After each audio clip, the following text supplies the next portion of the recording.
we know in each and every synagogue has another dramatic meaning because of that terrible attack, which, by the way, created in our society major questions about the political leadership of Israel. And Israel will never be what it has been before. And today people do not hesitate to criticize and bring their point about the way the leadership should act in the past, in the time of Dayan and Golda Meir. Whatever the government did was almost holy. For Jewish people, survivors of Holocaust and pogroms, being here in Israel, a safe and beautiful land, was enough. But today, people ask questions.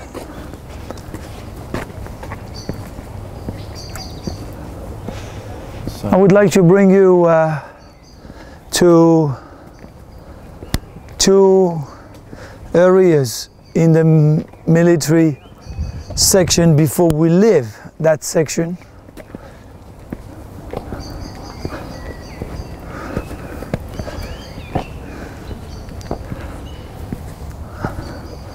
This is a very painful area, but we cannot leave the families of those missing in combat. We cannot leave the families with no grave. So here is a garden, and you can see several plaques. Name of soldiers. Their body was never found. This garden, by the way, had much more plaques several years ago, but we succeeded with a real help from the Egyptian government to find the remnants of some bodies. So today they still have several plaques, and we are still trying to find evidences from their body. This is the plaque for those whose burial place is unknown. Soldiers of Israel. And here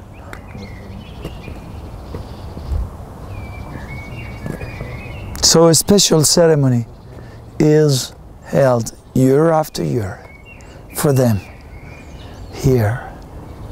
I take you to the right.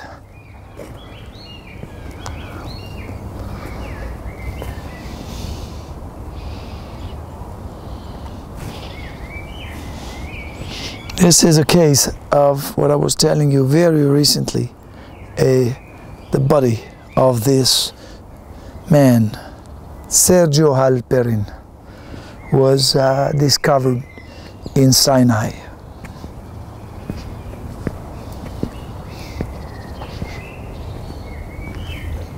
Would you follow me?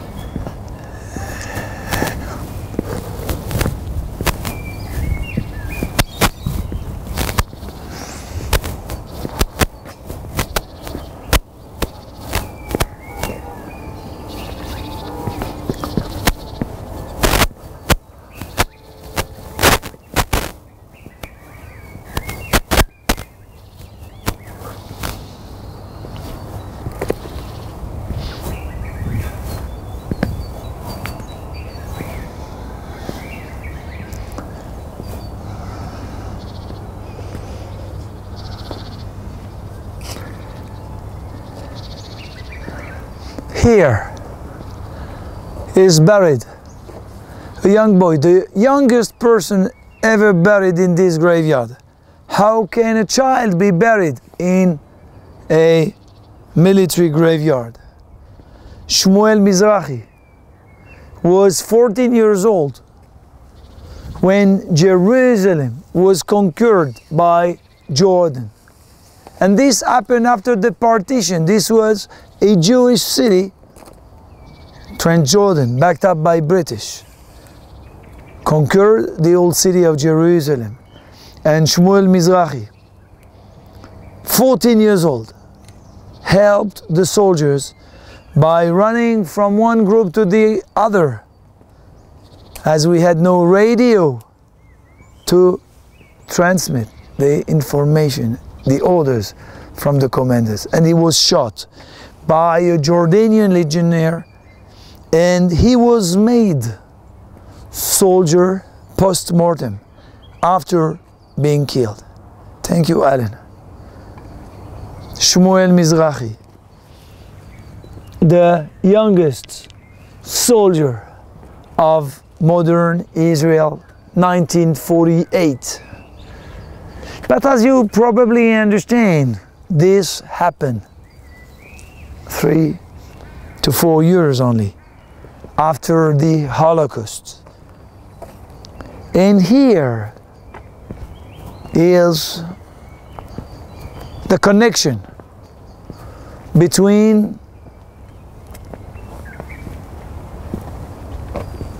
the land of Israel, the soldiers, and the Holocaust. This round graveyard we can see here is a place where we can view 3 graves and 4 commemoration stones. What was the issue? And when our camera will be able to look at from much closer to the grave, you'll see here the emblem of a parachute and the Israeli sword of national officer. January 1942, Germany secretly decided upon final solution to massacre and kill each and every Jew in Europe. In Israel, we were British, under a British administration, and when we understood the drama happening to our families in Europe, we asked, we begged the British government to let our people, persecuted Jews from Europe, come on immigration to Israel. Sorry, we asked them, we asked the British to permit them to settle here, and we gave them the all guarantees we could give that this will not happen on Arab land. Unfortunately, the British refused that immigration. And when we asked the US government to destroy the railroads leading to the extermination camp in Eastern Europe, the US administration said to us, we cannot jeopardize the life of people in these trains or camps.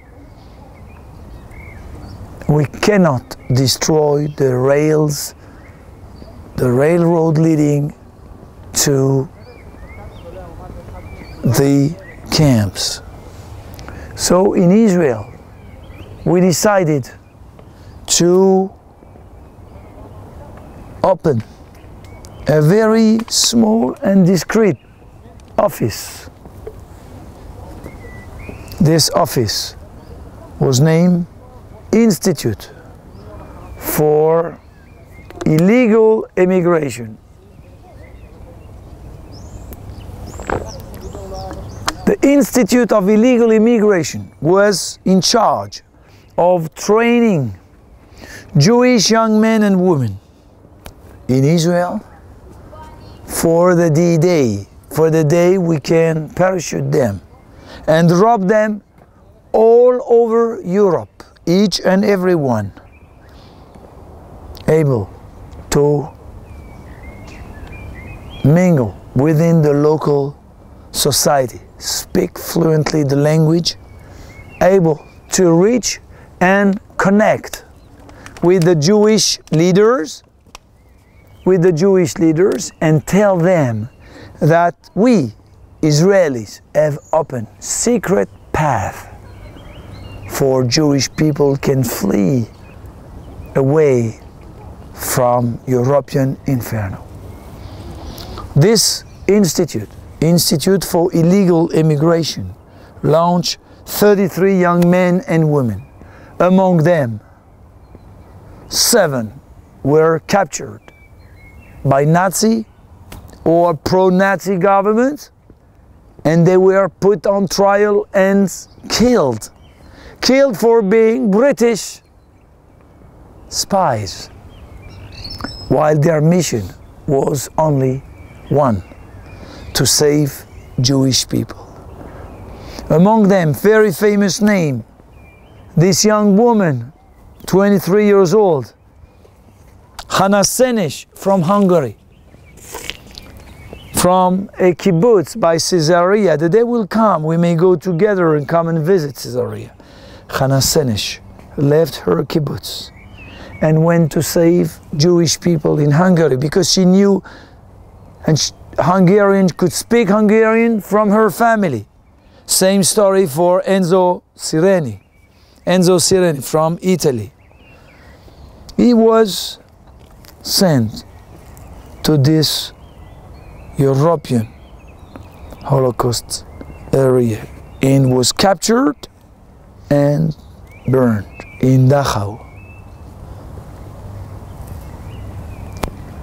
Famous Israeli paratroopers. We find here the only section in this graveyard which is not connected literally with the wars of Israel, but one war of Israel is the war to protect each and every Jew around the world.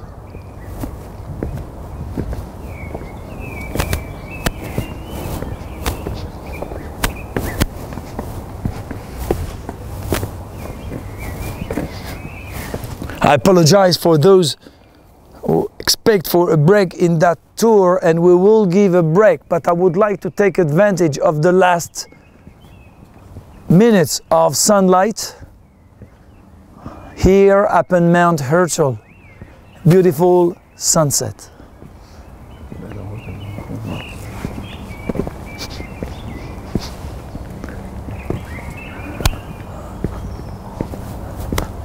We can see sunset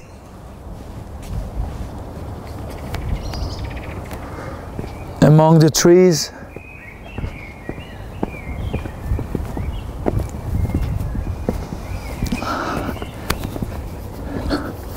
This section is the war in Lebanon, peace for Galilee.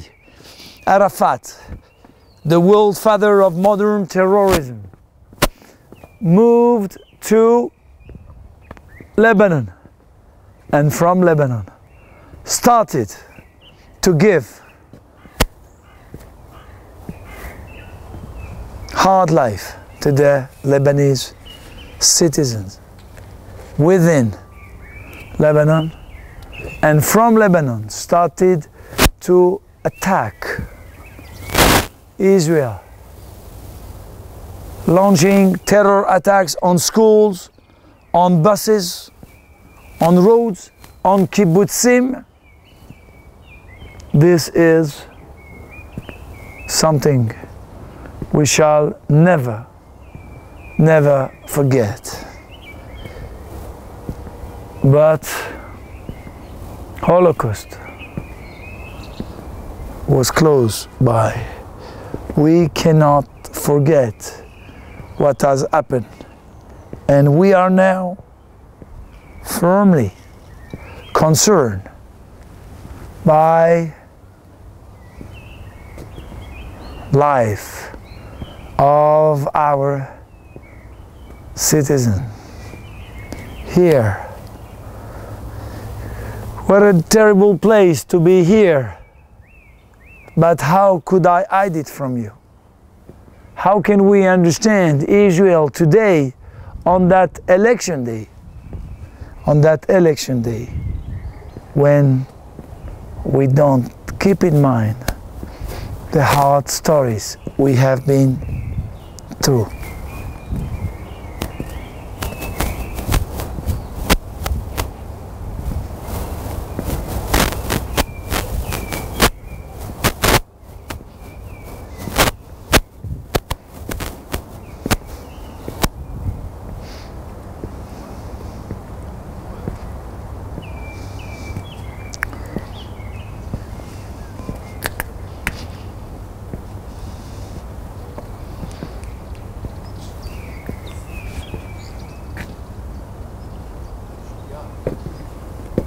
Please think about this young boy, Yuval Harel. Yuval Harel is here, and I would like you to look at his grave. Alan. Here is Yuval Harel, and here is Yuval. And this is a story of a young boy from Jerusalem, Talpiot neighborhood. He was a soldier, he was 19. And the parents were informed the boy has been killed. The army officers knocked at the door and said to the parents, "Are you the Harel family, parents of Yuval?" They said, "Yes." So your boy has been killed. What terrible story. And this was, in those days, it would take several days until they bring the body. And when the body of this young boy reached Jerusalem, the army knocked at the door and said to the family, "Sorry, we have mistaken. We talk about another Yuval Harel for a neighbor building in the same block." And this family was happy, and the other family was destroyed. And while they buried that boy here, Yuval Harel, the other family came to visit them as they were mourning in the next building. And a few days afterward, same army officers and said to them, "You remember, we came a week ago, your son as well has been killed. And look at this, in this military graveyard, two boys, same name, same street, two buildings, one from the other. They carry the same name, but they carry the history of Jerusalem."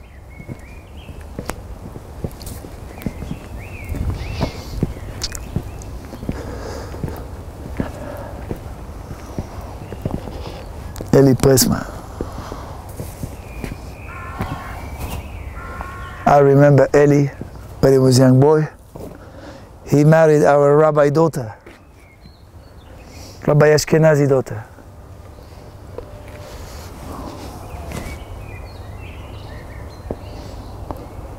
Eli's daughter is now serving with mine today, but this is the cycle of life.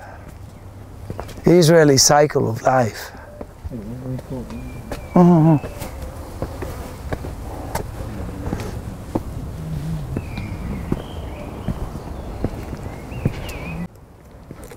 The military graveyard.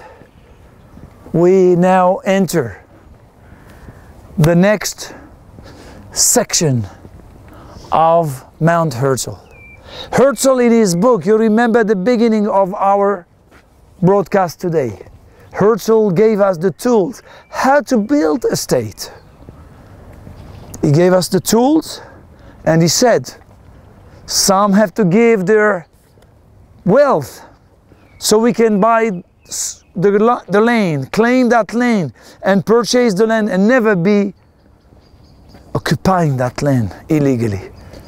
And we purchase each and every inch of the land of Israel, recognized November the 29th, 1947. He said some have to fight, and everyone should fight and be a soldier for a while, so we can protect that piece of land. And then he said some have to devote themselves to public leadership, to run this country. We no more can be each and every one a businessman. And these are the great leaders of Israel. Among them we can see here Teddy Kollek. He was the mayor of Jerusalem, but he was intelligence colonel in the War of Independence.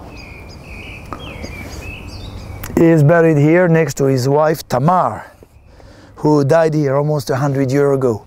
Kaplan.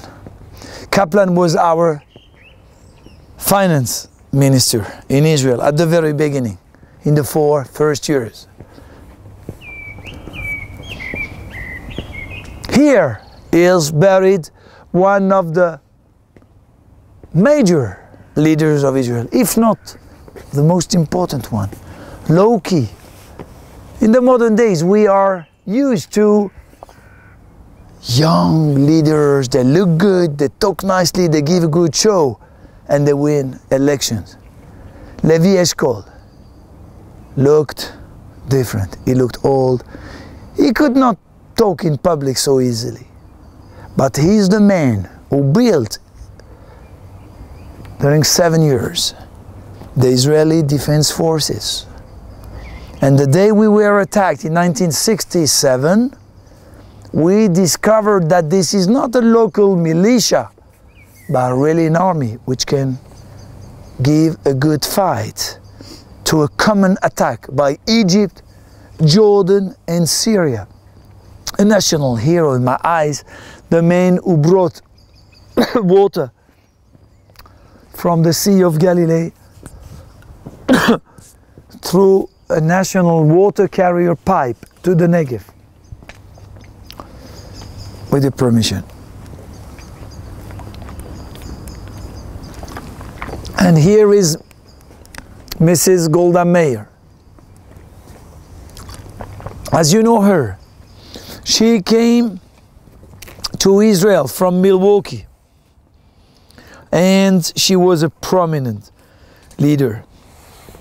She was born the year of the Dreyfus Affair, 1998, and she will become the first woman leading a state, a democratic state in the world.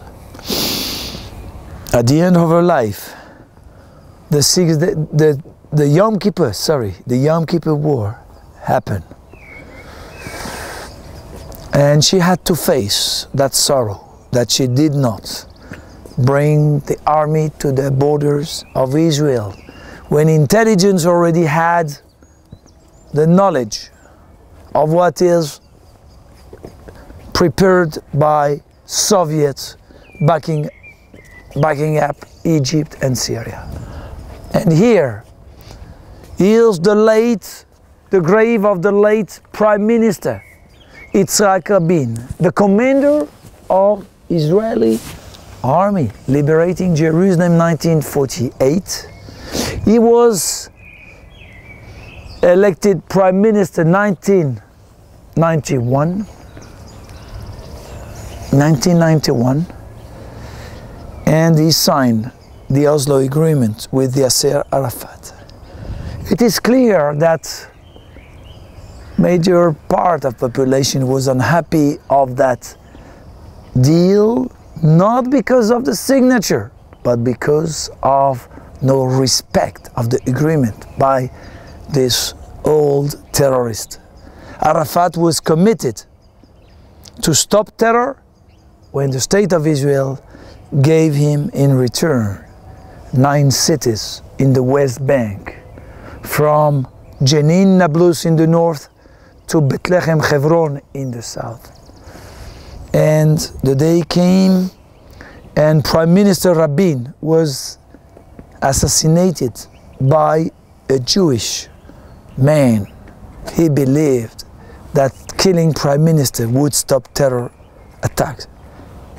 Of course, this could not be the case. Till these days in Israel, Prime Minister was to be seen in the streets walking. You could shake his hand while on duty. And then we understood that what has happened in Dallas, in the States, can happen among us as well in Israel. And today, of course, our leaders are better protected. Unfortunately, we need to do so. Because we have to learn that in a democratic country, no matter if you have been among the supporters, the one who voted for that president, prime minister, from the moment he is elected, is the leader for each and every citizen. So we bring to this place schools and kids, and we tell them what can happen in democracy and what cannot happen in democracy. Political assassination can kill democracy. This is the grave of late Yitzhak Rabin and his wife, Leah. And I apologize again in front of all our friends watching us from America. By the way, here, a partridge on the grass next to this olive tree. Mount Herzl partridges. This is the male, he's looking for the babies. And we will discover together the last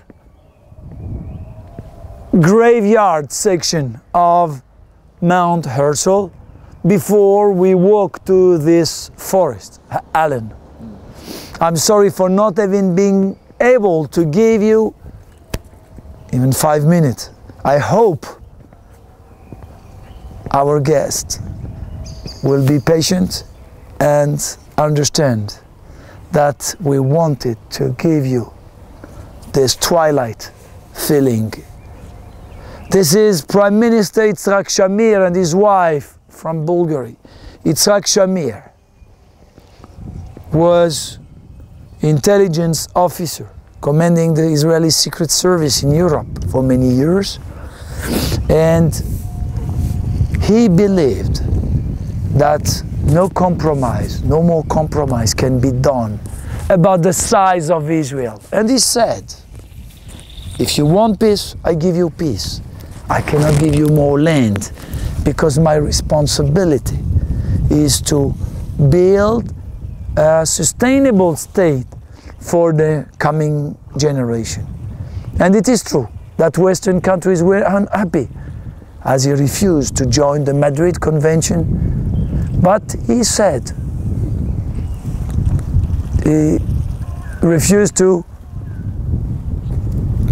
participate to negotiation about withdrawal from any land of Israel.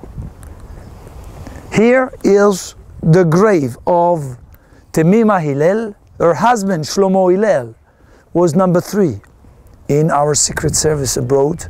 He is the man who was 24 when he headed the illegal immigration of Arab Jews. I remind you that 980,000 Jews were expelled from Arab countries after the State of Israel was born.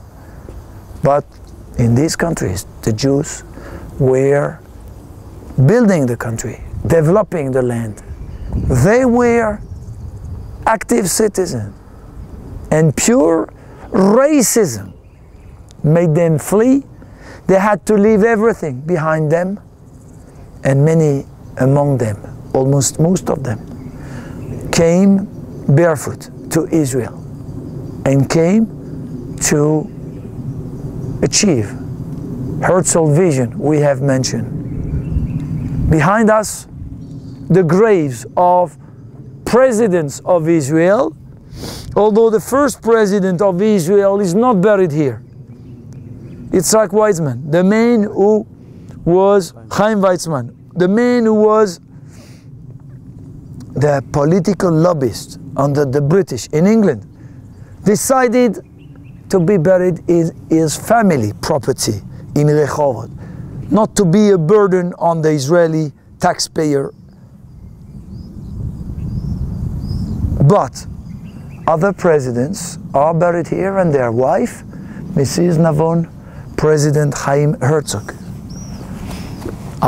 Take advantage of these last minutes of light to take you away from the graveyard, because we can't stay in a graveyard for the whole morning, can we?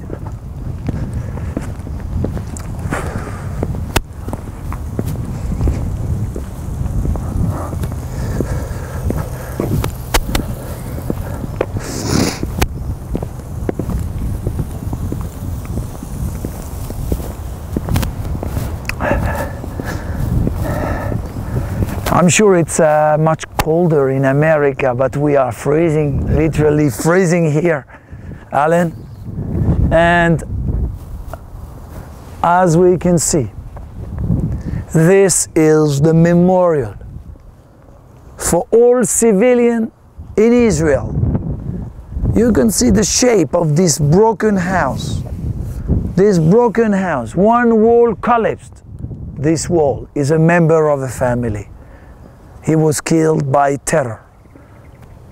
And a dozen of years ago, the Prime Minister of Israel decided to build here, up on Mount Herzl, a memorial for this civilian killed for being Jewish. Because we were in an incredible situation when, around year 2000, buses blown up by suicide bombers, killed men and women, children and soldiers on board. For the soldiers was a national ceremony at the graveyard we just visited. But for the civilian, for the mother back from the market, no ceremony. No one took back the family up.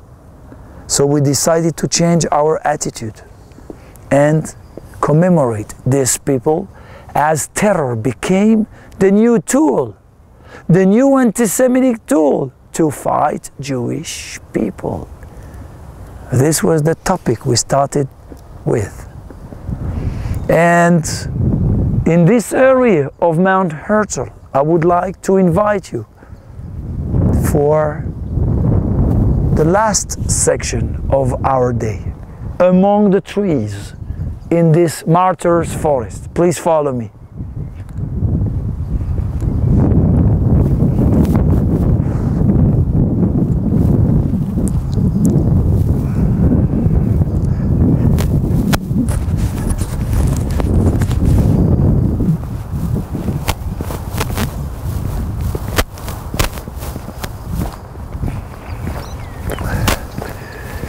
Last of kin.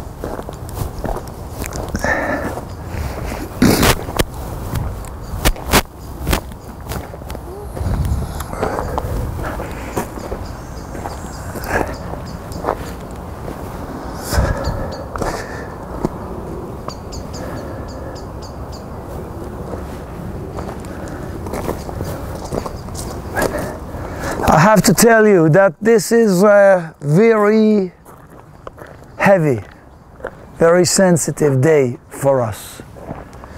We are now in a forest, and you can see we have left the military graveyard, and we can see trees, pine trees, The forest starts from here, next to Rabin and Herzl grave, and the forest goes all the way down the valley. 6 million trees. 6 million trees all the way down for 6 million Jews disappeared in ashes with no graveyard. And for each and every one, we have planted a tree in this martyrs' forest. Here we can see the Yad Vashem Holocaust Memorial. This is the National Museum for Holocaust commemoration. And we teach the Holocaust and invite guests from all over to come and visit, for this never happened again. The Holocaust Memorial is surrounded by the martyrs' forest, 6 million trees. And now we are able to understand the message which was sent to us by Herzl. We opened the tour today with Herzl, and we will end up the tour with him today. Here is a sculpture, and this monument has a very interesting shape. This is Jerusalem stone building, and this looks like a home, like a house, upside down house. The roof is underground. What is it about? This is the story of young Jewish people, teenagers, belonging to a community in Europe. And the day came and the local police arrested them, the parents, the grandparents, the little kids, and they took them on trucks and brought them to trains. Some of them died in the train, and the one who didn't die in the train went to the camps. The babies were killed, the elderly were killed, the parents were often killed. But these young teenagers were taken for work. They were not given decent food. But some of them made it, and some of them survived that terrible period in the world history. And the day came, and the US Army came and liberated the camp, and these people walked back to their homeland, to the place they grew up. They knock at the door of their home, and they find somebody else. The home was looted, the property was taken, and they waited day after day for someone, member of the same family, to come, but they never appeared. They never showed up. And the day came.